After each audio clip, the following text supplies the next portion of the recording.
السلام عليكم ورحمة الله وبركاته. مرحبا بكل أحبابي وأصدقائي ومتابعيني، كل عام وحضراتكم بألف خير. ليا صديق يا جماعة اسمه يوسف، ساكن بعد مني في نفس منطقتي ولكن بعد مني بحوالي 3 كيلو. يوسف كان بينزل معايا الصيد من سنتين، علمته صيد التعبين من سنتين، ولكن هو حاليا في الجيش. ولكن اتصل بيا امبارح يا جماعة وقال لي إن أنا اصطدت كوبرا ما شفتش زيها في حياتي قبل كده. طبعا يوسف كان بينزل معايا وعارف أحجام الكوبر اللي أنا بصطادها وشاف معظم أحجام الكوبر الموجودة، ولكن هو بيؤكد إن الكوبرا دي هو ما شافش زيها قبل كده وما شافش الحجم ده قبل كده. طبعا يوسف مستنيني هناك في نفس المكان اللي اصطاد منه الكوبرا، وتقريبا الكوبرا دي مصطادها بقالي يومين، ولكن هو ما اتصلش عليا غير امبارح، فانا متوجه ليه عشان اشوف الوحش اللي هو عمال يقول لي عليه. فدعواتكم معانا ان ربنا يسترها معانا، وتابعوا معانا ان شاء الله. كده يا جماعه احنا وصلنا هنا اهوت ليوسف والجماعه اللي معاه عشان نشوف الوحش اللي بيقول عليه يوسف. السلام عليكم ورحمة الله وبركاته.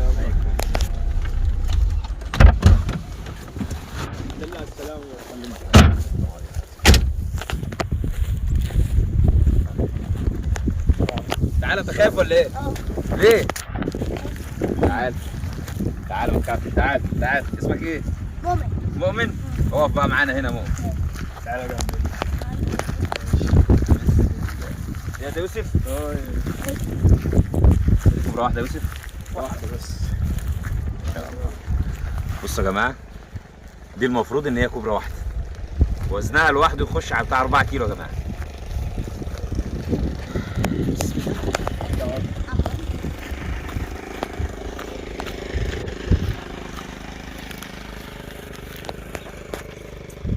طبعا ده يا جماعة هنا يوسف، ده الراجل الصياد، الراجل اللي اتعلم منه بعد كده بقى يشتغل لوحده.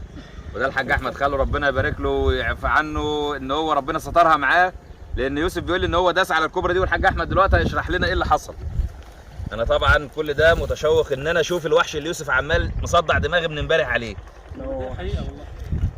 سبحان الله، انا دوست وقفت فيه بقى مش عارف دماغها فين، اروح فين، طب ارجع ورا ولا امشي قدام، ما كنتش عارف. في الاخر نزلت يعني. ما شاء الله. تعالى يا عبد الله. بصوا يا جماعه،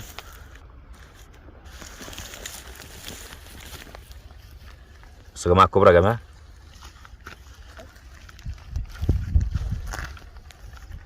والله يا يوسف ليك حق ان انت تعمل مهرجان. صح. بسم الله. بصوا يا جماعه، بصوا يا جماعه دماغ الكوبرا يا جماعه، اكبر دماغ كوبرا اشوفه في حياتي. طبعا اللي انا بعمله ده يا جماعه محدش يقلده نهائي، انا عارف الكوبرا من اول ما فتحت عليها، عارف سلوكها هي عامله ازاي، رغم ان انا لسه شايفها، لكن الكوبرا بتبان من اول ما بنفتح الكيس. بصوا يا جماعه دماغ الكوبرا يا جماعه. مش عشان يفكروها بلاستيك. الكوبرا ديت عشان ممكن يفكروها بلاستيك. لا ده احنا هنشوفوها دلوقتي. ممكن يفكروها بلاستيك. ها. بصوا يا جماعه الكوبرا، يوسف طبعا مسكها ما عملش بيها اي حاجه غير ان هو حطها في الكيس ده من ساعه ما كلمني. بس كده. بصوا يا جماعه فيها نابين هنا اهم، والناحيه الثانيه هنا نابين. انا كل ده يا سنة بيضة. ولسه ما اعرفش. يعني استنى مسكنك كده. على طول. مفيش تسكين. ها؟ ده ذكر يا جماعه، ده ذكر، ده اضخم ذكر كوبرا اشوفه في حياتي، اضخم كب. بص تعال نشوف بقى الطول. ما شاء الله. 2 متر ونص. 2 متر ونص. 2 متر ونص. اه ان شاء الله.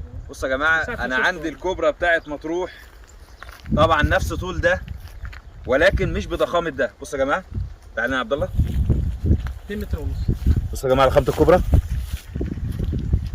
انا طبعا مش عايز احلف كتير لان ناس كتير قالوا لي ما تحلفش كتير، ولكن يا جماعه الكوبرا دي اضخم كوبرا اشوفها في حياتي، وخصوصا ان يكون ذكر بالحجم ده. بصوا يا جماعه الحجم مع ايدي. عبد الله كده من ورا عبد الله.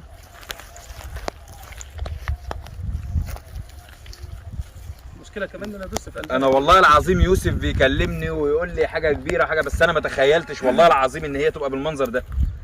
والله ما تخيلت ان هي تبقى بالمنظر ده. انا ما صدقتش. ارجع ورا. بصوا يا جماعه الكوبرا، طبعا احنا هنفوقها عشان خاطر ايه، نشوف هتشتغل معانا ولا مش هتشتغل معانا. الكوبرا عامله زي ما تكون سكرانه، اشتغلت اهي ما شاء الله. تعالى عبد الله قرب هنا.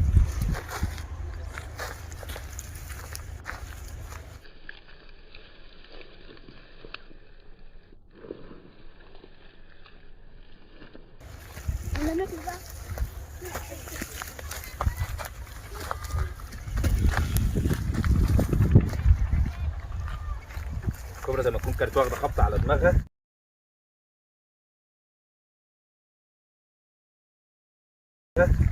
وفاقت مره واحده.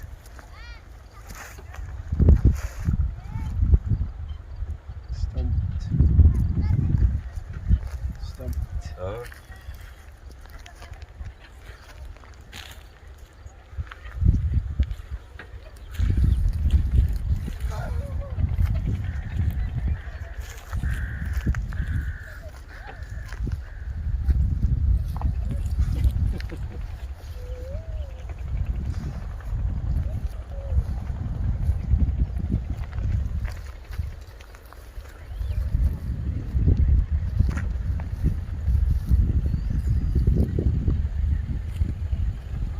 بص يا جماعه دخلت الكوبرا.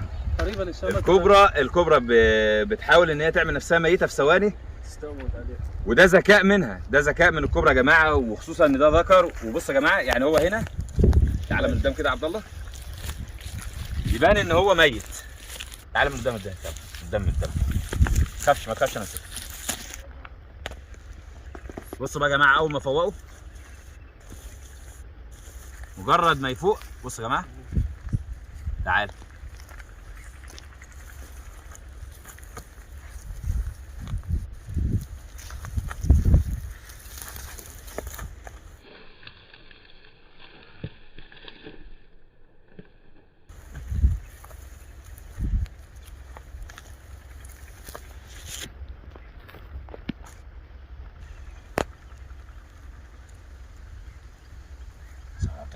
لعب قصاد يوسف. شيلك على يوسف، تلعب بس من بعيد.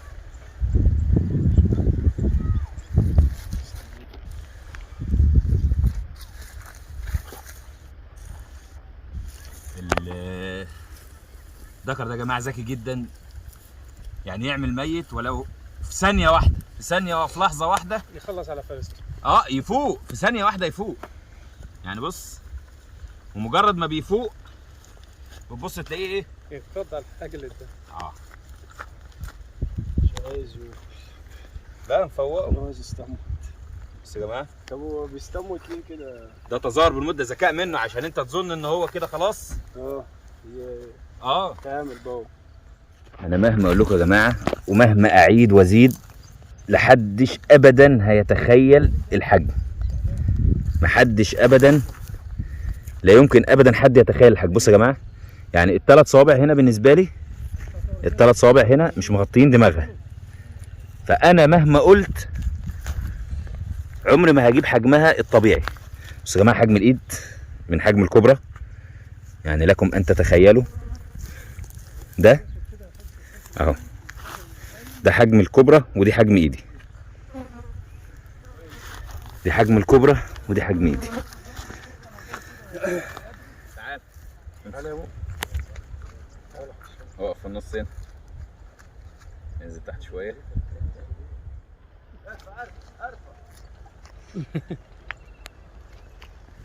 تعالى كده يا حاج احمد، اشرح لنا بقى ايه اللي حصل كده معانا. اطلع قدام مننا. بصوا يا جماعه، ده ذكر كوبرا، وده بيعد اكبر ذكر كوبرا اشوفه في حياتي لحد دلوقتي. طبعا الحاج احمد هيقول لنا ايه اللي حصل هنا. هو المكان هنا طبعا. ده المكان. هننزل تحت ونشوف ايه اللي حصل هنا. انت هو انا كنت جاي كده الصبح بدري، كان لسه في ندى وبتاع. 9 10 كام؟ لا كانت الساعه حوالي 8 كده. 8 الصبح. 8 الصبح. عجيب، المفروض ان في الوقت دوت ما تطلعش الكوبرا اصلا. انا كنت موجود. طبعا جيت هنا عشان بيبقى فيه عصافير وبتاع، فقلت ايه ابص على الغدا. تمام. ماشي وراهم، والمعيز جرت من هنا، عدت كمان وهي تمام. موجوده معزتين هنا. وعديت وراهم كرستهم، وبعدين جيت معاهم بدوس هنا كده. طبعا كان في حشائش. يعني انت نظفت ده بعد ما شفتها؟ لا ده كده بعد ما شفناها، عشان الناس دست هنا وبتاع. فبدوس دوست في نصها، هي كانت لفه كده. يعني كانت عامله دايره هنا كده. دايره هنا. تمام. مش باين دماغ. الجسم بس. فدوست في نصها، ما عدتش عارف بقى اروح كده ولا امشي ولا اروح فين. وقفت شويه لقيتها بتتحرك في الاتجاه ده، تمام. راجع لورا، رجعت لورا عشان عرفت ان هي دماغها بقت في الاتجاه ده. الحمد لله والله الحمد لما لله. كملت خالص نزلت شايف بقى حاجه صعب يعني، واكله بقى والبطن ده كده. نزلت. بعد ما نزلت جبت قلبين طوب. الكلام ده كان امتى؟ اول امبارح؟ لا كان بقاله قد ايه، اسبوع؟ بتاعت 4 ايام كده، اللي هو 4 ايام دي لما شفتها؟ لما انا شفتها. لا لما انا شفتها دي بقى لها 10 ايام، لكن هو لما انت شفتها من 10 ايام لحد دلوقتي 10 ايام. عملت ايه بقى انت وقت ما شفتها؟ اول ما شفتها طبعا جبت قلبين طوب تمام، دخلت هنا، فاول ما شفت الحفره قمت سددها بالقلبين الطوب دول. بصوا يا جماعه، دي هي الحفره اللي انت بتقول عليها دي. دي كانت بالوسع ده ولا كانت اصغر من كده؟ يعني كانت بحجم قالب الطوب ده. بحجم قالب الطوب، يعني ده جحر ثعلب. تقريبا. تمام. جيت سديتها انت هنا؟ سديتها بقلبين طوب. تمام. قفلت عليها بلاطه كبيره شويه عريضه اهي. اهي البلاطه دي؟ ايوه. دي قفلت بيها الجحر خالص. تمام. الكلام ده من 10 ايام لحد بقى ما وبعدين جه يوسف جبنا الفاس وطلعناه. يعني انتوا يوسف طلعتوها كده يعتبر من 4 ايام ولا 3 ايام؟ حوالي 4 ايام او 5 4 ايام. 4 ايام يا جماعه. انا طبعا يوسف كلمني عليها يا جماعه اول امبارح وانا استهترت، قلت له هبقى اجي لك يا يوسف. طبعا انا كنت مشغول وهو بيقول لي حاجه كبيره وبتاع، قلت له يوسف طالما انت مسكتها انا هبقى اجي لك في اي وقت.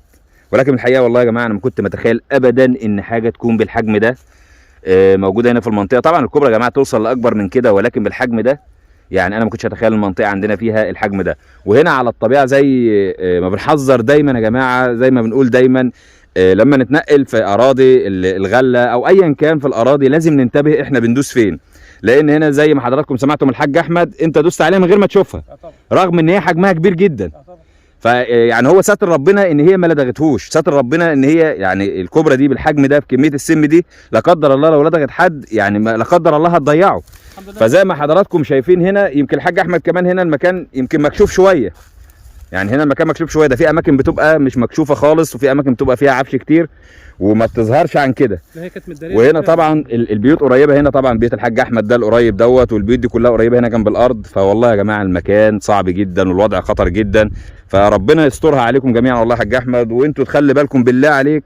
انا دلوقتي يوسف طبعا لو في الجيش انت معاك الرقم دلوقتي، لو في اي حاجه رن عليا، لو يوسف مش موجود انا هاجي لك على طول ان شاء الله.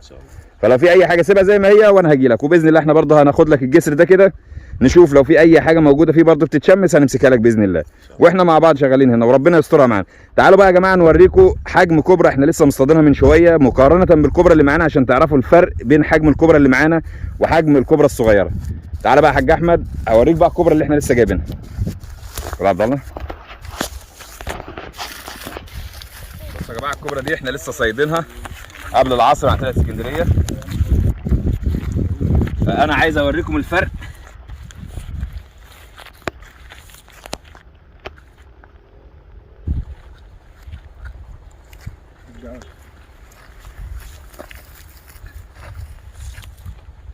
دي من ساعه ما مسكتها يا جماعه طبعا زي ما حضراتكم شايفين شرسه جدا وزعلانه جدا. من ساعه ما مسكتها حطيتها في الكيس، وطبعا كانت واخده النهارده شمس عاليه جدا. بص متعفرطه ازاي، متعفرطه عفرطه عايزه تضرب وبس. خليك بعيد يا يوسف. والله يا جماعه اهي الكبرى دي يا جماعه اخاف منها اكتر من الكبيره بالنسبه للعب عشان بتبقى خفيفه، لكن الكبيره بتبقى ذكيه. كميه السم طبعا فيها اكبر، ده مفيش فيها كلام. هات الماسك كده من الشنطه يا يوسف عشان ما نطولش الفيديو ونشوفها مع بعض. طبعا دي مجنونه يا جماعه زي ما حضراتكم شايفين، الكبرى مجنونه ولا عايزه تهدى ولا عايزه تقف ولا اي حاجه خالص. فانا بس هنمسك دماغها عشان خاطر ايه نوريكم الفرق بينها وبين الثانيه. بص يعني هي ما وراهاش حاجه غير العض، من ساعه ما مسكتها ما بتعملش اي حاجه غير العض.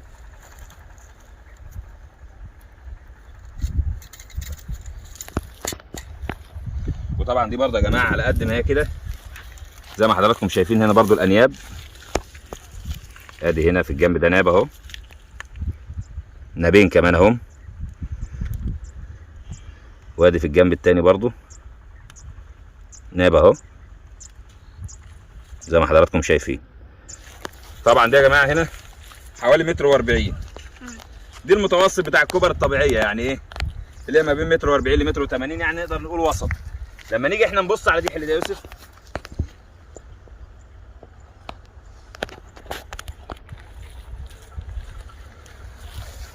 لما نيجي نبص على دي يا جماعه، الفرق هنا، تعالى كده، تعالى كده عبد الله، بصوا يا جماعه الفرق هنا. بصوا فرق الدماغ دي من فرق الدماغ دي. بص بص بصوا يا جماعه فرق الدماغين. طيب بلاش فرق الدماغين، تعالى بقى نبص فرق الجسم.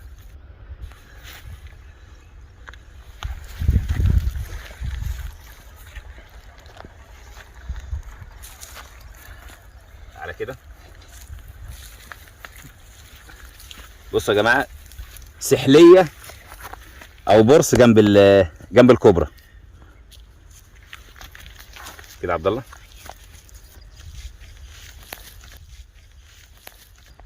تحس ان هي مفيش. طبعا دي اللي انت شايفها دي عمرها حوالي بتاع 7 سنين. دي بقى عمرها يتخطى ال 20 سنه او ال 25 سنه، يعني ده ذكر عمره يتخطى 25 سنه. طبعا حاجه رهيبه، حاجه رهيبه ما شاء الله. هو بقاله فتره في المكان.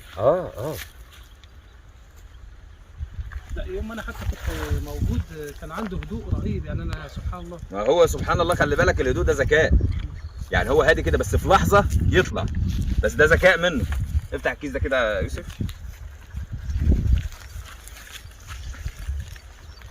وربنا يسترها على الجميع يا رب.